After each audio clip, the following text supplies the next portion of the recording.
ขี่สองล้อไปก่อนเด้อล่ะเมื่อใดอายมีเงินตาจะพาน้องขี่รถใหญ่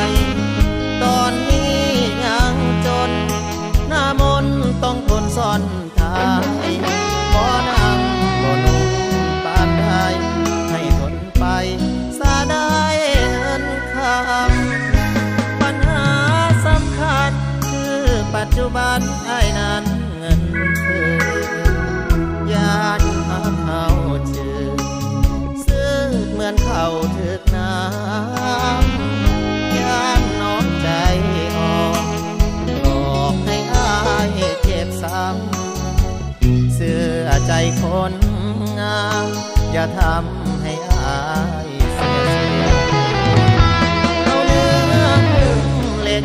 ไว้ก่อนอย่าเฝ้าทอดใจอดทุกข์แล้วค่อยสบายดีกว่าทุกข์ในภายนู่นเอาพรแสว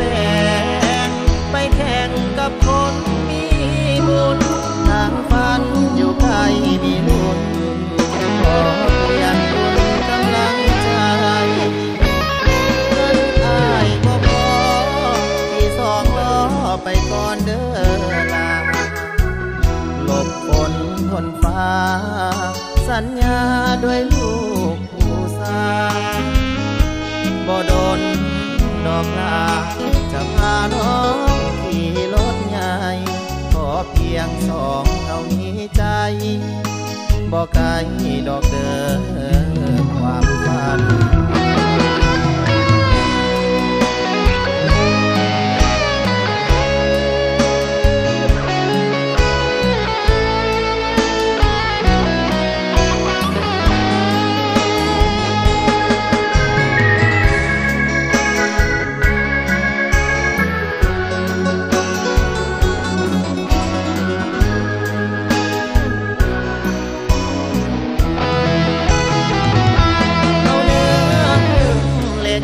ไว้ก่อนอย่าเฝ้าทอดใจ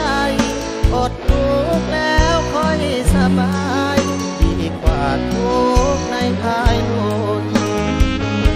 เอาพรแสวงไปแข่งกับคนมีบุญทางฝันอยู่ไกลมีลุ้นขอเปลี่ยนบุญกำลังใจเงินอายบ่พอ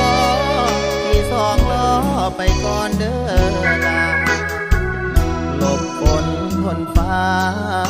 สัญญาด้วยลูกผู้สาวบ่โดนดอกลาจะพาน้องขี่รถใหญ่ขอเพียงสองเท่านี้ใจบ่ไกลดอกเด้อความฝัน